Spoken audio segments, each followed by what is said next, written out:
Nah, di video kali ini kita akan melihat bagaimana Rismond dan juga Tifa mulai menampakkan wajah-wajah lelah, wajah-wajah gelisah ketika dia diwawancarai oleh Refly Harun dan ditanyai mengenai pasal yang akan disangkakan kepada mereka. Dan mungkin pasal-pasal itu juga yang akan menjerat mereka nantinya ketika mulai sidang di pengadilan, teman-teman. Selain itu, saya punya video di mana pengacara mereka, yakni Koji Nudin, pengacara yang sering kalian komen tompel-tompel itu, pengacara yang cuma bisa ngamuk-ngamuk, marah-marah nggak jelas, dan juga pengacara yang cuma bisa memenjarakan kliennya.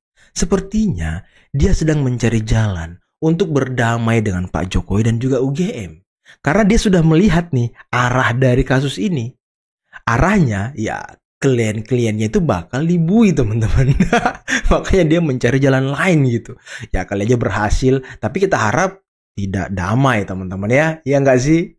Dan lagi, Farhad Abbas ketemu dengan pihak Roy Suryo CS ketika di pengadilan.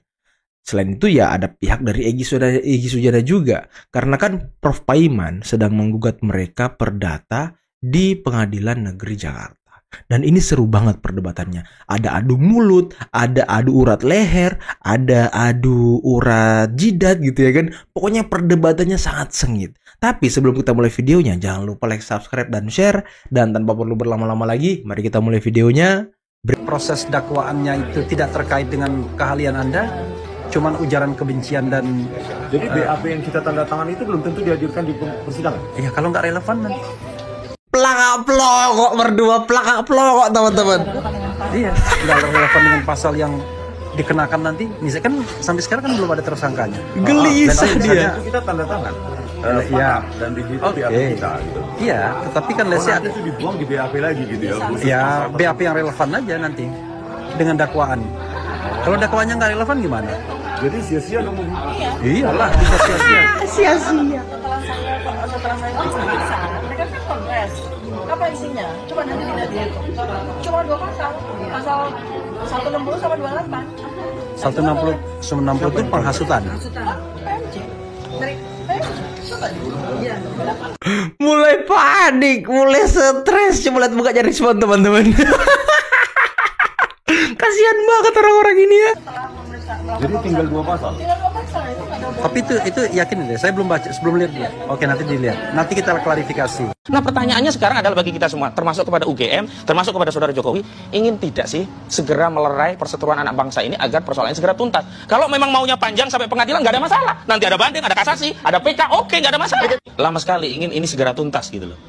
Kalau itu bisa dituntaskan tanpa pengadilan, nggak ada masalah juga bagi publik, bagi klien kami juga gitu. Udah lelah dia. Ahmad Khosinudin atau yang akrab dipanggil Tompel yang tiba-tiba tampil bak pahlawan kesiangan ngajak Presiden Jokowi untuk damai di luar pengadilan. Waduh. Kedengarannya bijak? Enggak. Ini jelas-jelas manuver politik licik.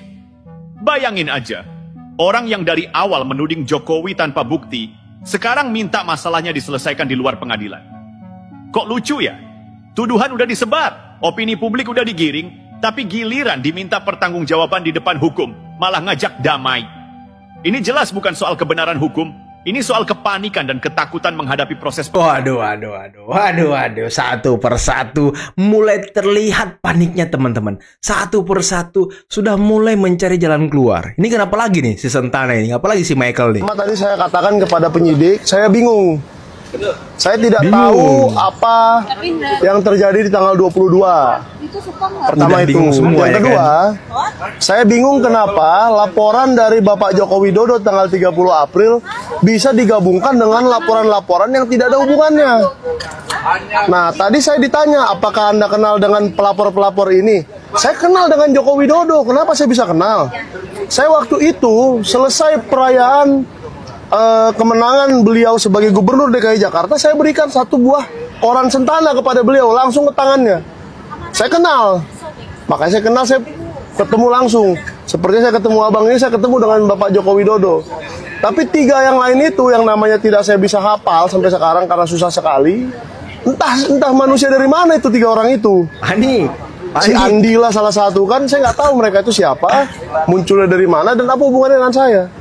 Nah, saya pertanyakan kenapa di laporan pertama, di klarifikasi pertama dari Pak Joko Widodo laporannya itu ada 3 pasal.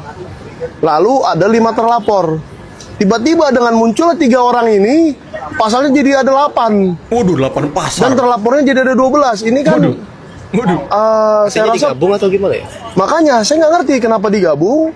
Dan saya sampaikan di BAP saya, Polda Metro Jaya harus mempertimbangkan kembali 3 laporan sesat ini.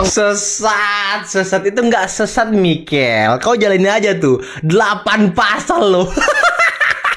Awalnya katanya cuma 3 pasal laporan Pak Jokowi kan. Timbul 3 laporan. Jadi 8 pasal, teman-teman. Ini yang kita tunggu-tunggu. Pasalnya banyak, hukumannya juga berat. Itu yang kita tunggu-tunggu, Mikel. Nggak usah kau suruh-suruh Polda tuh pertimbangan ulang. Nggak ada pertimbangan ulang. Pokoknya tahan cepet. Sarap bibirnya nih. Terus. Kok rame ini. Ayo emosi. Ayo emosi. Waduh. Ayo, sama bikin kayak klienmu. Bikin kelakuanmu kayak klienmu. Lebih baik kalau saya Emosi.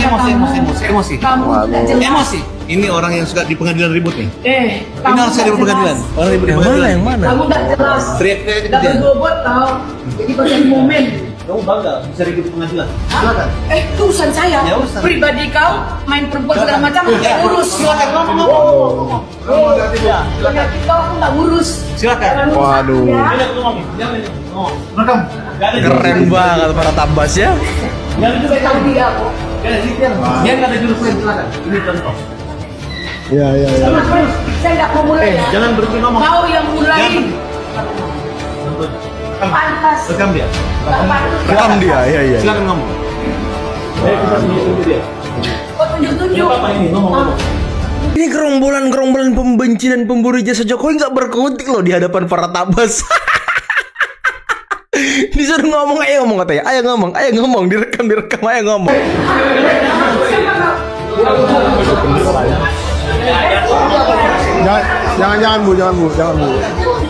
Jangan bu. Si Mikil jangan bu. Apaan kau Mikil? Wah, ibu-ibu kalau pengacaranya siar parla, ibu-ibu nih ngeri banget. Satu bagus ibu ini cara kebenaran itu harus betul-betul, jangan mau dibayar karena mengambil kesalahan, jangan itu aja. Banyak omong Boleh kau. nyari makan, tapi jangan sampai membela yang salah, itu aja. Asik, membela yang salah. Silakan ngomong aja. Waduh. Silakan ngomong. Padahal ini perkara politik ya.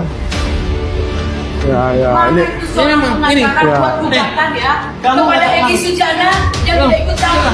Kau siapa? oh. Kau tahu ilmu nggak? Gimana kau lulus? Coba lihat ya. Ya, kau yang mau mulai. Ya, tolong lihat nih. Kau yang ikut campur, dia yang mulai aku. Coba lihat. Kau jangan ikut campur. Betul. Ribut. Udah bang, jangan tambah banyak bang. Jangan tambah banyak. Jangan tambah lagi. Takut kau kan sama para tabas. Senang kalau nggak ribut. Ya, santai bang. Santai. Ini si Michael banyak omong Memang juga saya nih. juga belum- Ngomong juga kau Michael. Kan kau banyak omong juga. Ketahuan kan? Siapa yang belum tahu? Oke. Ya, kenapa tertarik perkara politik bang? Jadi kita lihat mereka ini dulu hanya ibu-ibu rumah tangga yang nggak jelas sekolahnya di mana. Waduh, jangan gitu dong bang. Tiana ini saya nggak sebut Kan nama ini ya. rakyat, rakyat yang perhatian. Ya, yang perhatian. Tiba-tiba Ini kan rakyat semua ini. Ini kepentingan umum bang, tidak bisa. Ya, komunikasi antara Jokowi dengan pihak UGM sehingga ujuk-ujuk tiba-tiba UGM membuat podcast kemudian merilis statement. Tidak ada Mbak, artinya kalau memang UGM sekarang mengambil posisi bahwa mereka merasa perlu, ya tentunya itu kan merupakan hak UGM. Kembali lagi kalau kami melihatnya yang disampaikan UGM itu memang sangat jelas dan sangat berdasar. Termasuk semua membantah hal yang selama ini banyak yang sifatnya mungkin sudah sangat simpang siur ya. Betul. Mengenai pembimbing itu juga dipatahkan, mengenai sarjana muda itu juga dipatahkan. Jadi semua yang disampaikan UGM ini bukan narasi. Itu adalah fakta yang memang apa adanya seperti itu. Dan itu juga nanti kami juga cukup pede bahwa itu semua akan terungkap nanti di persidangan, sehingga ya nanti mungkin masyarakat juga bisa menilai di persidangan apakah memang benar itu fakta atau bukan. Nah, mengenai Jokowi White Paper atau buku yang dikatakan sudah launching, ya itu kan merupakan hak mereka juga. Siapapun memiliki hak untuk membela diri dan menulis buku apapun, ya silakan saja. Kedatangan Ketua Umum Termul. Ketum Termul. Iya. Saya nggak tahu apa awal mulanya, asal muasalnya sampai beliau ini jadi Termul. Kita akan bincang-bincang terutama ya, mengenai Bang Firdaus ya, yang kemarin jadi pelapor persoalan Panji. Kemudian ini ada cerita menarik pemirsa, di mana kemudian Bang Firdaus ini ketemu dengan Pak Jokowi ya. Pak Jokowi langsung kemarin di ya. Solo ya. Di Solo ya. Jadi kita mulai ini cerita nih, Bang Daus. Ya siap. Coba ceritakan asal mulanya timbulnya Termul ini ya, di mana Abang jadi ketua umum ya Bang. Coba cerita Bang. Jadi sebenarnya saya dirikan Termul ini spontanitas. Karena selama ini kan saya nggak pernah ketemu Pak Jokowi kayak apa gitu. Hanya lihat di media sosial cerita-cerita orang tentang Jokowi. Walaupun paman saya, Pak Anwar Usman nikah dengan adiknya Jokowi. Tapi kan kami nggak pernah langsung ngobrol kayak kemarin gitu. Nggak bisa saya ngobrol dengan Pak Jokowi seperti itu. Langsung head to head gitu kan. Makanya saya setelah saya melihat beliau, saya meneteskan air mata. Kemarin sempat begitu saya pulang, saya meneteskan air mata. Terkesan sekali saya bertemu dengan Pak Jokowi dalam kondisi beliau sekarang ini gitu. Meneteskan air mata loh Bang Firdaus loh. Waduh, ini luar biasa Bang Daus ini. Setelah melihat langsung dan ngobrol dengan Pak Jokowi, beliau meneteskan air mata, teman-teman. Akhirnya saya bertekad bahwa saya harus ada di barisan Pak Jokowi. Walaupun saya sebenarnya pendukung Pak Prabowo kan, relawan militan Prabowo, tapi saya harus ada di barisan Pak Jokowi. Yang ujung-ujungnya memang ada tujuan saya sih. Dari dulu tuh saya memang menjaga Pak Prabowo, Pak Jokowi, Gibran. Dari dulu saya bertekad begitu. Jadi ya kebetulan pas saya ketemu Pak Jokowi ini, akhirnya saya dengan gerbong saya membentuk Termul. Artinya organisasi Ternak Mulyono yang selama ini digaung-gaungkan oleh Roy Suryo CS kan gitu. Jadi daripada Roy Suryo menghardik, mencaci maki, mengata-ngatain netizen yang lainnya tuh yang gak sepaham dengan dia dengan kalimat Termul, ya mendingan saya kasih wadah. Nih wadahnya Termul, gue Termulnya mau apa gitu. Nanti lu ternak keledai gabung apa lawan gue nih, Ternak Mulyono. Ternak keledai. Tapi kan? Termul itu nggak terhina Bang. Gak terhina? Nggak terhina, jadi ada sebentar Bang, panjang banget ceritanya Bang. Kita mau nanya ini kapan sih Abang ketemu sama si Pak Jokowi ini? Hari apa? Kemarin hari Jumat Bang. Tanggal? Hari Jumat, tanggal 22 Agustus 2025 kemarin. Jadi saya memang udah dari Jakarta. Dari Jakarta. Memang udah lama sih kontak sama Bang Sarip ya. Bang Sarip sama Bang apa yang pas pampres itu. Pengawalnya beliau kan udah lama gitu, janjian. Harusnya sih dari bulan kemarin kan. Tapi karena kesibukan Pak Jokowi, kesibukan saya, jadi saya janjian sama Bang Sarif ya, ajudannya Pak Jokowi, dikasih waktu kemarin spesial buat saya dengan tim pembasmi gitu. Perkumpulan Badan Advokat Solidaritas Mereka Indonesia. Saya dikasih waktu benar-benar khusus untuk anggota pembasmi. Nggak ada tamu yang lain itu, ada tamu sekitar 10 orang, yang lainnya selesai itu pulang, kami yang karena memang saya dikasih waktu khusus terakhir gitu. Tidak nyampur dengan tamu-tamu lain. Alhamdulillah saya bisa. Nah, ini sidang gugatan dari Prof. Paiman, teman-teman ya, yang menggugat Roy Suryo CS dan juga Egy Sujana dan juga Bitor. Nah, ini sidangnya teman-teman, yang tadi Fartabas adu mulut dengan si orangnya Egy Sujana, kalau nggak salah istrinya apa-apanya gitu teman-teman, yang ibu-ibu tadi yang baju kuning apa baju apa gitu ya, saya kurang tahu gitu. Nah, ini jadi perdata dan juga berapa miliar gitu ada nilainya teman-teman.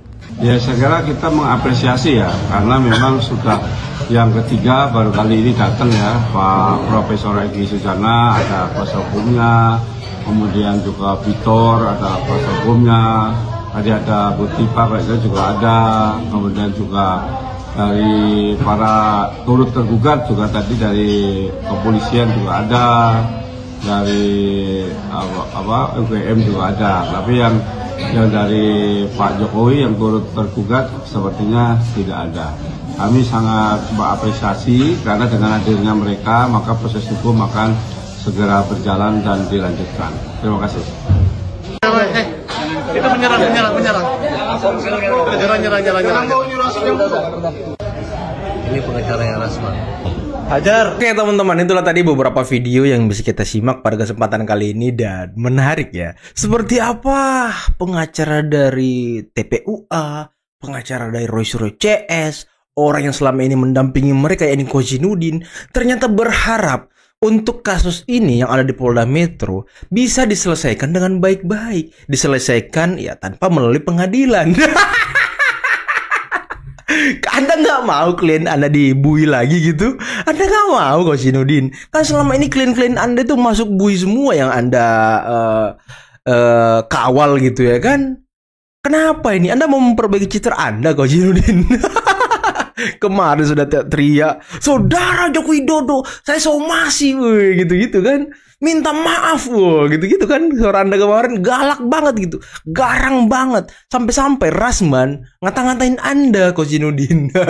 Anda katanya nggak sopan, harusnya manggil Pak Jokowi gitu, jangan saudara Jokowi, karena ya Anda nggak setara dengan Pak Jokowi, Kozinudin. Pak Jokowi ini presiden 2 periode, Anda apa? Hizbut Tahrir yang mau mengacaukan bangsa ini. Ya makanya Anda ini nggak setara gitu. Panggil yang sopan Kozinudin. Dan kira-kira teman-teman yang nonton video ini, apakah Anda mau kalau Kozinudin dan kawan-kawannya, Kozinudin CS ini, Roy CS, damai dengan Pak Jokowi dan UGM? Kalau saya sih nggak mau ya. Nggak ada kata damai pokoknya. Pokoknya sikat semuanya. Pokoknya masukin bui semuanya, yang bikin ribut, yang bikin kacau. Dan sepertinya ya pihak Pak Jokowi juga, ya walaupun kuasa hukum Pak Jokowi masih mengedepankan perdamaian, tapi kan ya janganlah, suara rakyat ini banyak nih, besar nih, nggak ada yang mau damai gitu. Jangan masukin semuanya, biar mereka merasakan bagaimana cara bertanggung jawab gitu ya kan. Itu yang kita mau. Dan tadi wajah Rismon, wajah Tifa, mulai lelah, mulai stres, panik mikirin kasusnya ya kan. Sampai-sampai ditanya dia nggak ngerti, tanda tangan BAP dan segala macam, pasal-pasal. Dan tadi kata siapa? Kata Michael Sinaga tuh pasalnya bertambah teman-teman, dari 3 jadi 8. 8 pasal loh. Waduh, ini banyak banget pasalnya. Dan terlapornya nambah 4 orang. Jadi 16 orang kalau nggak salah terlapornya. Ini sesuatu yang luar biasa ini ya kan, makin nambah, makin luar biasa, makin banyak yang masuk bui. Nanti mereka reunian dalam gitu ya kan. Apa kabar bukunya? Udah laku belum?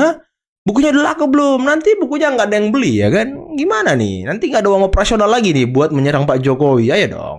Dan Bung Farhad Abbas sangat luar biasa teman-teman. Beliau menghajar habis-habisan gerombolan pembenci dan pemburu ijazah Jokowi ketika ya pengadilan di Jakarta.